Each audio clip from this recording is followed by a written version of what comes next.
pa ring 41 pesos na kilo ng regular milled rice sa ilang palengke sa ikalawang araw na pagpapatupad ng price cap sa bigas. Lugi na ng libo-libong piso ang ilang retailer pero wala pa rin ang pangakong ayuda sa kanila. Nakatutok sina Maki Pulido at Ian Cruz. 41 pesos na regular milled ang hinahanap ni Arnold. Pero 45 pesos per kilo na well-milled lang ang binibenta sa Mega Q Mart, Quezon City. Dalawa sana pong kilo kung 41. Kaso 45, wala na po kasi akong budget. Alam mo, nakakadurog talagang, alam mo, durog na durog ang puso ko dito. Mo ha, 41 lang daw yung budget niya, bibili daw sa sana ng 2 kilo. So meron siyang 82 pesos. 82 pesos yung pera niya. Dahil 45, di na siya nakabili. Mantakin mo, 40, magkano lang yun? 4 na piso lang yung idadagdag niya. 4 na piso lang yung idadagdag niya, hindi niya pa kaya. Ganyan nakahirap sa Pilipinas ngayon, nakakalungkot, sobra. Grabe no, ramdam na ramdam mo yung 4 na piso na difference doon sa presyo. Sobra no, tapos makikita mo yung presidente natin. Alam mo ba na pupunta na naman siya sa November sa ibang bansa, Amerika? Tapos meron daw siyang 3 state ng Amerika na pupuntahan.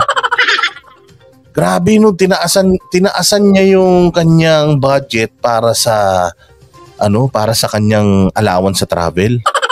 Plus yung ilang billion na confidential funds niya. Tapos ang vice president natin merong 500 million na confidential fund. Tapos may 150 pa na confidential fund sa DepEd. So in total 650 million. Discrepancy na 4 pesos per kilo. So that's like what? Wala pang 10 piso. Hindi na kinaya ng budget niya. O imagine, anong uulamin nila? O isipin nyo, anong uulamin nila kung bigas pa lang? Hindi na nila mabili. Paano pa nila mabibili yung... Kasi pinangako ni Marcos, 20 pesos eh. Na regular milled sa Marikina Public Market. Sa presyong nakuha nila kahapon. Alam mo bakit ako naaawa? Kasi ako kaya kong bumili ba? Kaya kong bumili ng bigas, kaya ko pang mag 3 rice sa karinderya. Kaya ko pang bumili ng 2 ulam, 3 rice sa karinderya, tapos bibili pa ako ng palamig. I mean, afford ko pa. Nakakaawa kasi, afford ko, nakakain ako ng masarap, tapos yung iba kong mga kababayan, hindi sila nakakain ng maayos. Sobra parang nakakaturog talaga ng puso. Alam mo, kung may kapangyarihan lang ako, talaga naman, mamajiking ko lahat ng Pilipino magkaroon ng, hindi na yaman eh, magkaroon ng pera. Alam nyo ba, maisingit ko lang alam mo, ito yung isang gustong-gusto ko nung panahon ni So, alam mo, sa totoo lang, nung panahon ni Isko, yan yung pinag-usapan namin eh. Nangako siya nang hindi sobra. Alam mo, ang pinangako ni Isko, sabi ni Isko, hindi ko kayang ipangako na bibigyan ko kayo ng yaman. Hindi ko kayang ipangako na bibigyan ko kayo ng mga milyon-milyon at lahat kayo yayaman. Isa lang yung kaya kong ipangako, simple lang ang problema ng Pilipino eh. Pagkain. Siguraduhin ko na may makakain kayo araw-araw. Yun ang target ko. Yun ang ipinangako niya. Nangangako ako na walang magugutom sa atin. Gagawin ko ang lahat para araw-araw, bawat pamilyang Pilipino may makain. Anong silbi ng malaking ekonomiya? Kung yung ekonomiya ng pamilya hindi mo napapagana. Narinig ko yun. Sabi niya, simple lang ang buhay ng mga Pilipino. Simple lang din ang problema nila. Kailangan lang mo ma-secure yung pagkain, health, education, safety and security, trabaho, tsaka yun lang yung pinaka-importante, masapul mo yun. Nasapul mo na yung problema ng mga mahihirap. O kasi yung mga mayayaman, walang problema yan. Ang problema nila kung paano pa sila yayaman. Ang problema ng mga yan kung paano pa nila pahihirapan lahat ng mga mahihirap. Kasi 43 pesos per kilo ang puhunan, kaya binibenta ng 45 per kilo. Sa presyong ito, hindi na sila tutubo. Mababawi lang ang expenses. Naghahanap kami before, pero ang mga range na ibinibigay sa amin is mga nasa 2.5 to 6 na ang per kaban. Pero sa totoo lang, sabi ng rice retailer ng Mega Q Mart na si Christy Zara, ang binenta sa kanila sa presyo ng well-milled, dapat presyo ng regular milled. Pagka kinlasify mo, pasok lang siya sa regular mill. Naubos na kahapon ang 20 sako na stock ni Christy na binili niya ng 2,700 pesos kada kaban. Puhunan dito ay 54 pesos kada kilo pero napilitan siyang ibenta ng 45 pesos. Lugi siya kahapon ng 9,000 pesos. Malaking bagay po sa amin yun. Dapat magagamit na namin yun sa puhunan namin, sa pagpapaikot namin. Sabi ng kanyang asawa, kung hindi mapalitan agad ng gobyerno ang lugi nila, magtatalbugan na ang mga checking ipinambayad nila. Yung mga check-in namin, ipinakiusap namin na pag muna ipapasok, baka wala kami maitinda.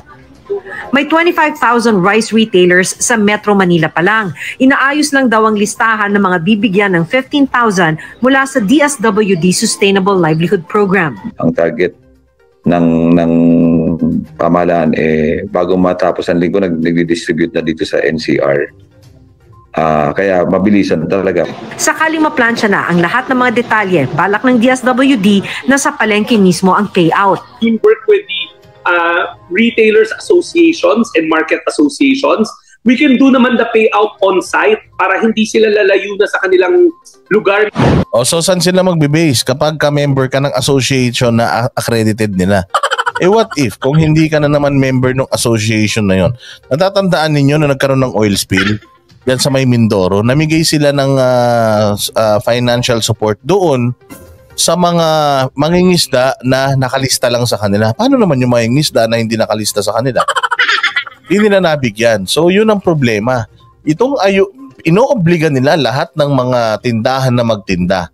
Pero pag magki-claim ka na, pahirapan na yan. Kasi ang daming hahanapin sa'yo. Member ka ba ng organization na to? Member ka ba ng ganito? Member ka ba ng ganyan? Nasa ng BIR mo? Nasa ng business permit mo? Nasa ng ganito mo? Patay ka na. Parang SSS lang yan. Hulog ka ng hulog. Hulog ka ng hulog. Pagka maglo-loan ka na, pahihirapan ka. Kapag nag-retire ka at kukunin mo na yung retirement pay mo sa kanila, hirap na hirap ka. PhilHealth, hulog ka ng hulog. Pag nadisgrasya ka, na-hospital ka, ang case rate mo ang baba-baba. Mata na rin daw ang mga retailer. Sa Batangas halimbawa, may mga napilitan ring ibenta sa 45 at 41 pesos ang well-milled at regular milled rice kahit nalugi. Sa Abra naman, mga premium grade rice na lang ang itinitinda sa ilang pamilihan. Nationwide to. Nationwide po ito. Paano kayo makakapag-distribute ng ayuda nationwide? Pahirapan yan hanggang sa ako yung negosyante, magkano lang naman yung ayuda nyo sa akin? Pipila ako dyan ilang araw para dyan sa ayuda na yan. Pucha, wag na, magsara na nga lang ako, ganun ang gagawin ng mga yan. Pakiusap naman ng Puerto Princesa Grains Retailers Association na bigyan daw sila ng kahit 2 linggong palugit para maubos ang kanilang stock.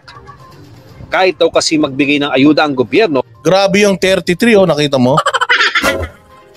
Yung 33, lalagyan mo na lang ng tubig, champurado na yan eh. At para maibalik ang lugi na kanilang aabutin.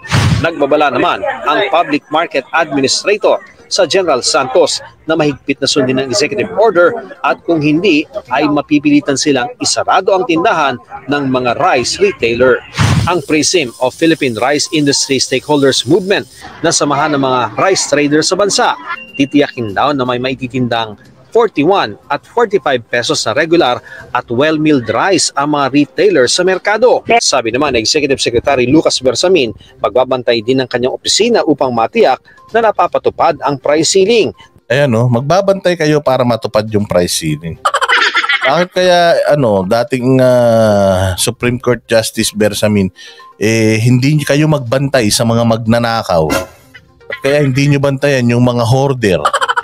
Andyan lang yan sa paligid nyo. Sinabi na yan ni Amy Marcos. Sabi na yan ni Amy Marcos noon, kilala nyo yan. Ipakulong nyo na kasi. Kilala nyo yan.